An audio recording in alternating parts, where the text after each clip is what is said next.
नमस्कार, मेरा नाम अंकित है।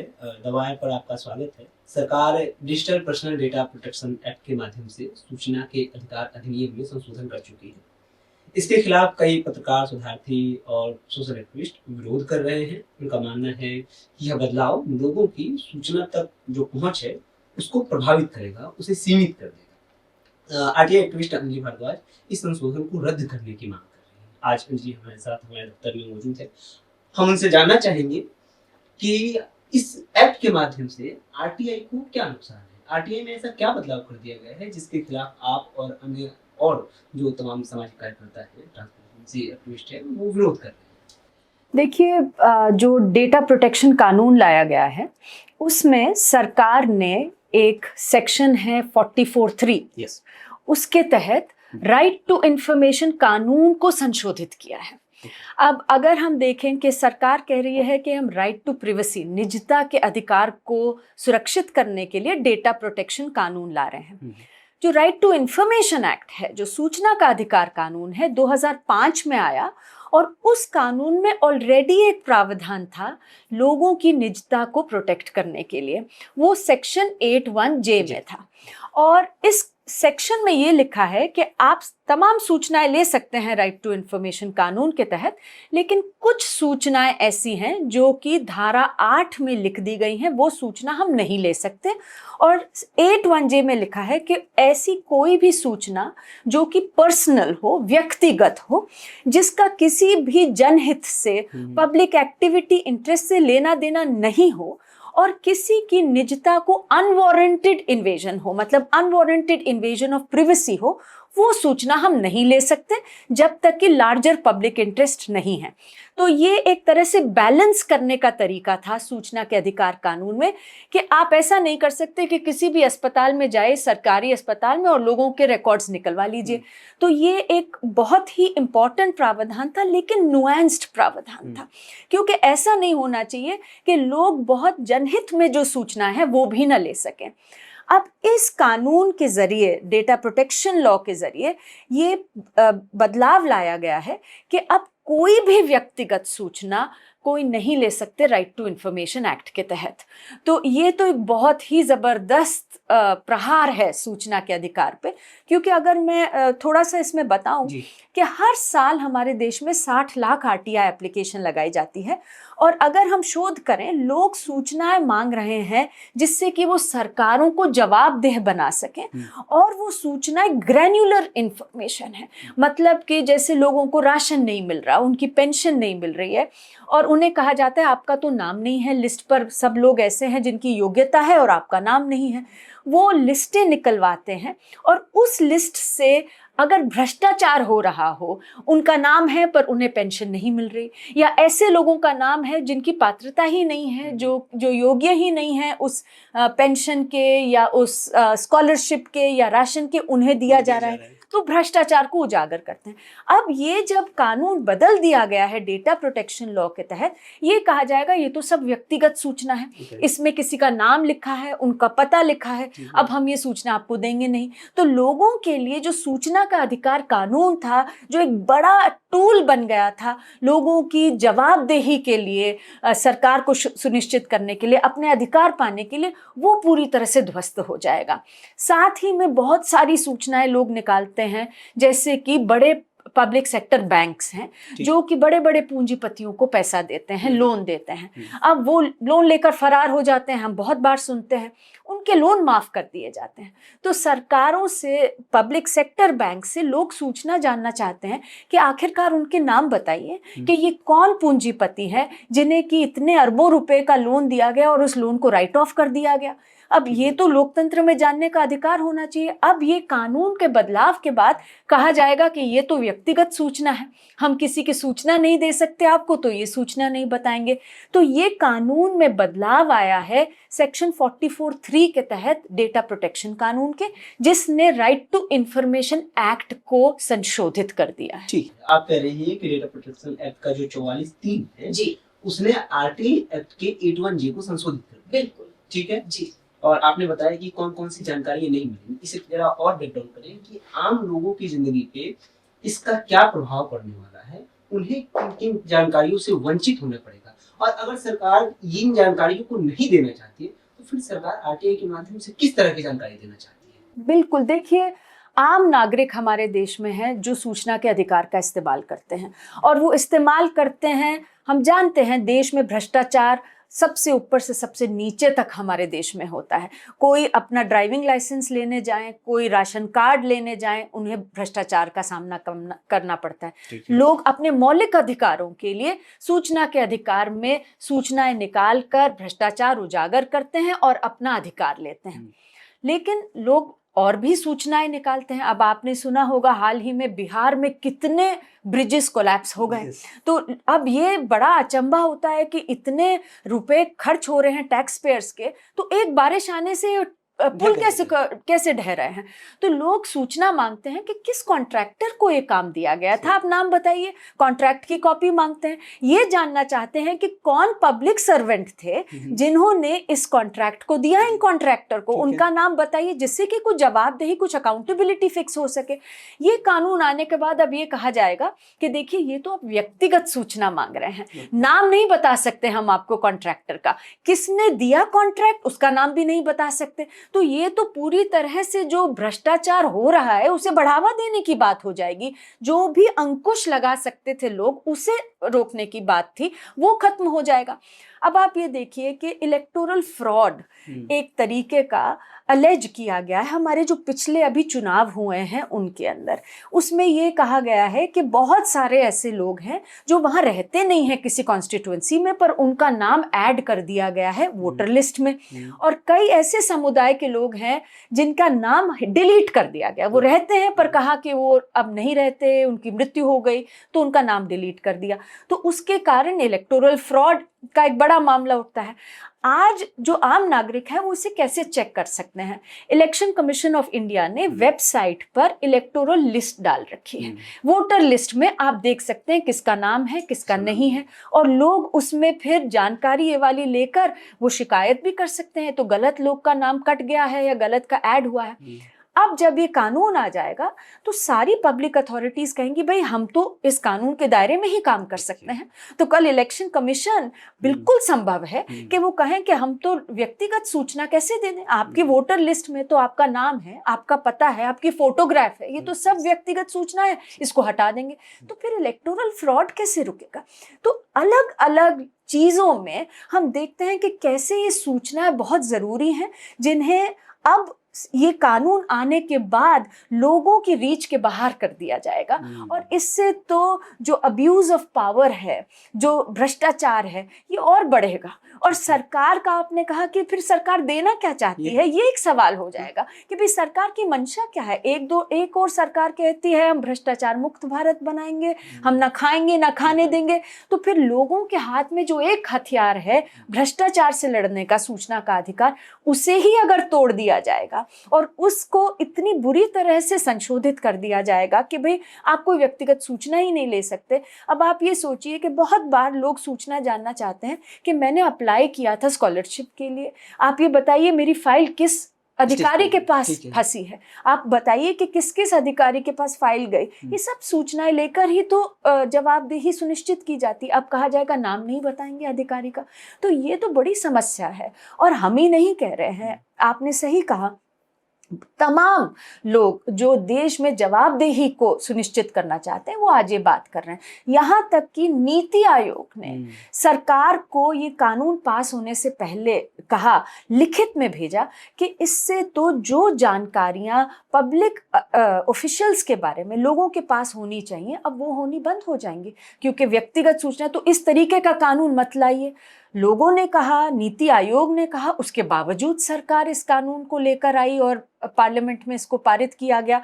ऐसे समय पर पारित किया गया जब मणिपुर के कारण नो कॉन्फिडेंस मोशन था, ऑपोजिशन वॉकआउट में थी और ये कानून पास हो गया, कोई इस पर बहस नहीं हुई पार्लियामेंट में। तो ये बहुत ही चिंताजनक बात है। ठीक है, एक और चीज सामने आ रही है, कुछ तरह की सूचना मांगने पे कानूनी कार्रवाई, ये कानून है कि हम सूचना के अधिकार के तहत कुछ सूचना मांगेंगे और हम पे कानूनी कार्रवाई हो जाएगी, पत्रकारों पे या क्या? तो इसको मैं थोड़ा सा एक्सप्लेन कर देती हूँ। ये सूचना के अधिकार कानून के तहत मांगने से नहीं है, लेकिन ये सूचना से ही जुड़ी बात है। देखिए, अगर व्यक्तिगत सूचना हमें लेनी है, आप पत्रकार हैं, मैं कार्यकर्ता हूँ, काम करती हूँ मैं एज एन एक्टिविस्ट ग्राउंड पे, तमाम मूवमेंट्स हैं, कैंपेन्स हैं, ऑर्गेनाइजेशंस हैं। दो तरीके हैं सूचना लेने के। एक तो हम सूचना के अधिकार में सूचना मांगे, जो मैंने बताया अब नहीं मिलेगी क्योंकि कानून लागू हो जाएगा इसी महीने और ये मिलनी बंद हो जाएगी सूचना। दूसरी तरीका है कि हम जाके बाहर सर्वे करें, हम खुद डेटा कलेक्ट करें, और या फिर फैक्ट फाइंडिंग पे आप लोग जाते हैं, जो खोजी पत्रकार हैं वो निकलते हैं फैक्ट फाइंडिंग, उससे लोग सूचना इकट्ठी करते हैं। डेटा प्रोटेक्शन कानून में ये कहा गया है कि चाहे आप एक पत्रकार हो, चाहे आप एक छोटी सी संस्था हो, चाहे आप एक बड़ी गूगल हो, जियो हो, आप सब डेटा फिडिशरी बन जाएंगे। और डेटा फिडिशरी जो भी सूचना इकट्ठी करते हैं, पर्सनल सूचना इकट्ठी करते हैं, आजकल सब फोटो ले लेते हैं, उसे टाइप इन कर लेते हैं, तो डिजिटल डेटा हो गया। तो आपके ऊपर तमाम तरीके की ऑब्लिगेशंस होंगी। जैसे कि आप किसी का भी डेटा इकट्ठा करते हैं, उनसे आपको एक लिखित में कंसेंट लेना पड़ेगा कि क्या हम आपका डेटा इकट्ठा कर सकते हैं, पर्पस क्या है इसका, केवल उसी पर्पस के लिए इकट्ठा कर सकते हैं, कितने समय के लिए, ये सारी चीजें होंगी। और अगर किसी को लगा कि इसमें उल्लंघन हुआ है डेटा प्रोटेक्शन कानून का, वो शिकायत कर सकते हैं, सरकार भी शिकायत कर सकती है, और वो शिकायत जो है वो डेटा प्रोटेक्शन बोर्ड में जाएगी। अब ये डेटा प्रोटेक्शन बोर्ड जो है पूरी तरह से सरकारी बोर्ड है। इसका मतलब है कि डेटा प्रोटेक्शन बोर्ड का चेयरपर्सन, मेंबर को नियुक्त भी सेंट्रल गवर्नमेंट करेगी, उन्हें रिमूवल का पावर भी सेंट्रल गवर्नमेंट के पास है। तो ये सरकारी बोर्ड है और इसके पास ताकत है कि किसी के ऊपर भी अगर वायलेशन उन्हें लगे कि इस कानून का हुआ है, तो उनके ऊपर वो 250 करोड़ रुपए तक की पेनल्टी लगा सकते हैं, और जो कि डबल की जा सकती है 500 करोड़। तो आप ये सोचिए कि कोई पत्रकार है, कोई मीडिया हाउस है, कोई छोटी संस्था है, कोई इंडिविजुअल है जो काम कर रहे हैं, सूचना, अब किसी ने शिकायत कर दी तो उनके ऊपर 500 करोड़ रुपए तक की पेनल्टी लगेगी, तो वो क्या काम करेंगे।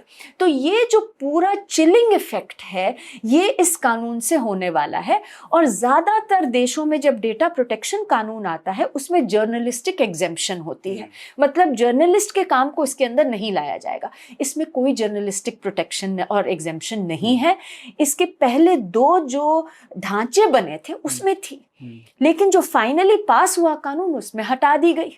तो ये बड़ी प्रॉब्लम है। और इसके ऊपर आप और एक चीज अगर हम बात करें, सेंट्रल गवर्नमेंट ने अपने पास पावर रखी है कि हम तय करेंगे कि कौन डेटा फिडिशरी है और कौन नहीं है।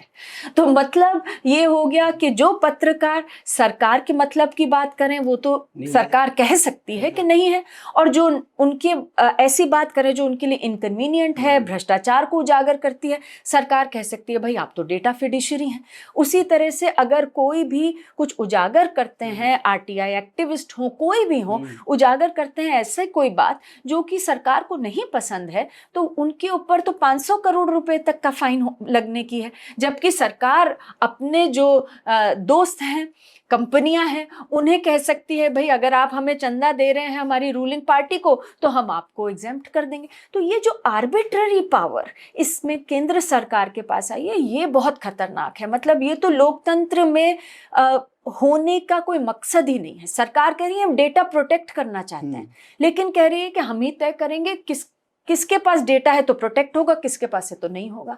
तो ये तो एक तरह से हथियार लेके आ रही है सरकार अपने ही हाथ में कि भाई हम तय करेंगे किसके ऊपर हम प्रोसीडिंग्स हो सकती है और कौन, किसी को परवाह करने की जरूरत नहीं है। तो डेटा प्रोटेक्शन तो नहीं हुई उसमें, ना निजता की प्रोटेक्शन हुई अधिकार की।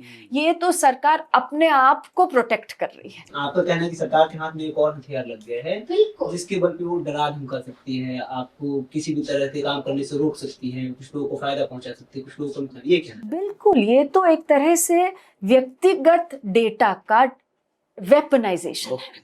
तो मतलब जो आपने कहा कि हथियार, अगर आप इस कानून को पढ़ें, हम तो यही कह रहे हैं सरकार से कि अगर सरकार की मंशा साफ है तो पहली चीज तो सरकार को ये सूचना का अधिकार कानून, जिसमें ऑलरेडी निजता के अधिकार को प्रोटेक्ट किया गया, उससे छेड़छाड़ नहीं करनी चाहिए। तो सेक्शन 44(3) को तो आप पूरी तरह से रिपील कर दीजिए। जो बाकी का कानून भी है ये भी बहुत डेंजरस है, क्योंकि ये तो पूरी तरह से freedom of speech, freedom of expression, media freedom, इस सब के ऊपर भारी पड़ेगा। और अगर आप देखें, एडिटर्स गिल्ड ऑफ इंडिया ने चिट्ठी लिखी है कि हम काम कैसे करेंगे पत्रकार, जो कि अपना काम, आप ये सोचिए ना, इस कानून में ये भी लिखा है कि एक तो डेटा कलेक्ट करने की बात है, दूसरी है डेटा प्रोसेस करने की बात। तो मान लीजिए इलेक्टोरल बॉन्ड का डेटा सुप्रीम कोर्ट ने कहा और सामने आ गया, अब पत्रकार क्या करते हैं, वो उस डेटा के ऊपर कुछ रन करेंगे, एल्गोरिदम्स कुछ भी रन करेंगे, प्रोसेसिंग, और निकालेंगे कि किसने कितना पैसा दिया, ये सारी सूचनाएं निकाल के लोगों के सामने मुहैया कराएंगे। अब इसके अंदर कहा गया है कि आप डेटा को प्रोसेस भी नहीं कर सकते। मतलब आपके पास अगर कोई डेटा दे भी देती है सरकार या फिर आ भी जाता है, आप कंसेंट लेके, उस प्रोसेसिंग के लिए भी कंसेंट चाहिए। तो अब आप ये बताइए, आपने जाके पता किया कि आपकी पत्रकारिता में आपने पता करा कि किसने पुल बनाया था और वो पुल टूट गया, अब वो उनसे आप कंसेंट मांगेंगे तो कंसेंट मिलेगा क्या वो छापने के लिए? कोई भ्रष्टाचारी अपने आपको इम्प्लीकेट कराना क्यों चाहेंगे? तो वो तो कभी कंसेंट नहीं देंगे। तो मतलब पत्रकारिता का नाम पे क्या हो जाएगा, वो तो फिर प्रोपेगेंडा चलेगा, केवल जो सरकार कहेगी आप चलाइए वो चलेगा। तो ये जो पूरा लोकतांत्रिक ढांचा है हमारा, कि उस पर प्रहार है, और इसीलिए यही मांग है जो उठ रही है। और मैं तो ये भी कहती हूँ कि ऑपोजिशन पार्टीज को इसमें बहुत गंभीरता से इसमें एंगेज करना चाहिए। और ऑपोजिशन जो है उसका एक रोल होता है लोकतंत्र में। देखिए, ऑपोजिशन पार्टीज भी आज कैसे काम करती हैं, वो लिस्टें बनाती हैं जिन्हें वो फ़ोन कॉल्स करती हैं, व्हाट्सएप मैसेजेस भेजती हैं, उनके सोशल मीडिया IT सेल्स होते हैं, उनके थ्रू काम होता है। अब अगर रूलिंग पार्टी, आज बीजेपी है कल कोई और हो, रूलिंग पार्टी अपने तो सोशल मीडिया IT सेल को एग्जेम्प्ट कर लेगा और बाकी सब जो पार्टीज हैं उनको कहेंगे आप तो डेटा फिडिशरी हैं, तो उनके ऊपर तो 10 लोगों ने शिकायत करती तो 5,000 करोड़ रुपए तक का फाइन लग सकता है। तो ये तो पार्टियों को भी बंद करने का काम है, और इसमें तो ऑपोजिशन को भी जागना चाहिए और आवाज उठानी चाहिए। और हम तो लगातार चिट्ठियां लिख रहे हैं, जो मिनिस्टर हैं उन्हें कह रहे हैं कि वो भी इसको समझें। हो सकता है कि उन्हें नहीं समझ में आई हो अभी बात, लेकिन इसको तो बदलने की जरूरत है, वरना लोकतंत्र नाम के वास्ते रह जाएगा। आपने विपक्ष का जिक्र किया, जयराम रमेश ने शायद सूचना मंत्री को उन्होंने पत्र लिखा है, और कांग्रेस प्रेसिडेंट है उन्होंने भी आप लोगों की आवाज के साथ अपनी आवाज मिलाई थी और कहा था कि इस कानून को रद्द किया जाए, इस खासकर संशोधन को रद्द किया जाना चाहिए जो RTI में हो रहा है। लेकिन आपकी मांग है कि गंभीरता से विपक्ष इसको ले और इस मुद्दे को उठाए। एक आखिरी सवाल मैं जानना चाहूँगा कि किस तरह से ये जो RTI के माध्यम से लोगों को सूचनाएं नहीं मिलेंगी, इसका क्या रास्ता है? क्या अपील करने का कोई तरीका होगा आप लोगों के पास, या फिर अगर ये कानून लागू हो जाता है उसके बाद क्या रास्ता बचता है? देखिए, एक बार ये कानून लागू हो जाता है और ये सेक्शन 44(3) लागू हो जाता है, उसके बाद तो जब लोग सूचनाएं मांगेंगे तो कोई भी सरकारी अधिकारी भी सूचना देने से डरेंगे। उन्हें लगेगा कि कहीं गलती से व्यक्तिगत सूचना हमने दे दी तो हम पर ही वो जुर्माने हो सकता है लग जाए, तो बहुत समस्या हो जाएगी। लोग नहीं ले पाएंगे तमाम ऐसी सूचना जो कि जवाबदेही के लिए ज़रूरी है। और इसमें जो एक और चारा जो है वो है कि कोर्ट तक जाया जाए, जो कि मेरे ख्याल से बहुत लोग जाएंगे, क्योंकि ये तो लोगों के मौलिक अधिकार का मामला है। अब सुप्रीम कोर्ट ने ही बार बार अपने आदेशों में ये कहा है कि राइट टू इंफॉर्मेशन, सूचना का अधिकार, अनुच्छेद 19(1) से आता है, जो संविधान का है, जिसमें लिखा गया है कि बोलने की और अभिव्यक्ति की आज़ादी है हमें, हम लोकतंत्र हैं। तो अब अगर सूचना ही नहीं होगी तो लोग क्या सोचेंगे, क्या अभिव्यक्ति करेंगे और क्या बोलेंगे, यही सुप्रीम कोर्ट ने कहा है। तो इस तरीके के चैलेंजेस ज़रूर आएंगे, लेकिन लेके लोग जाएंगे सुप्रीम कोर्ट में। लेकिन ये भी एक सत्य है हमारे देश में कि कितना समय लग जाता है कोर्ट में जाकर किसी भी चीज़ पर एक जजमेंट पाना। इलेक्टोरल बॉन्ड्स की बहुत अच्छी जजमेंट आई, उसमें भी सुप्रीम कोर्ट ने कहा कि सूचना का अधिकार हमारा संवैधानिक अधिकार है, मौलिक अधिकार है, लेकिन 7 साल लग गए उस जजमेंट को आने में। तो ये कानून जो है ये सरकार को ही समझना होगा कि इसे आप अगर पारित करते हैं तो ये तो लोकतंत्र में ऐसे कानून की कोई जगह नहीं है। शुक्रिया जी, आपने जाना कि किस तरीके से डेटा प्रोटेक्शन एक्ट के आने और आरटीआई में संशोधन से अंजलि जो कह रही है कि उससे लोकतंत्र को एक तरह से खतरा पहुंचेगा और लोग जो है वो सूचना तक नहीं पहुंच पाएंगे। आप वायर देख रहे थे, मैं राजू, धन्यवाद। द वायर के और वीडियोस देखने के लिए सब्सक्राइब करें और बेल आइकन पर क्लिक करें। स्वतंत्र पत्रकारिता की आर्थिक मदद करने के लिए डिस्क्रिप्शन में दिए गए लिंक पर जाएं और अपनी राशि चुनें।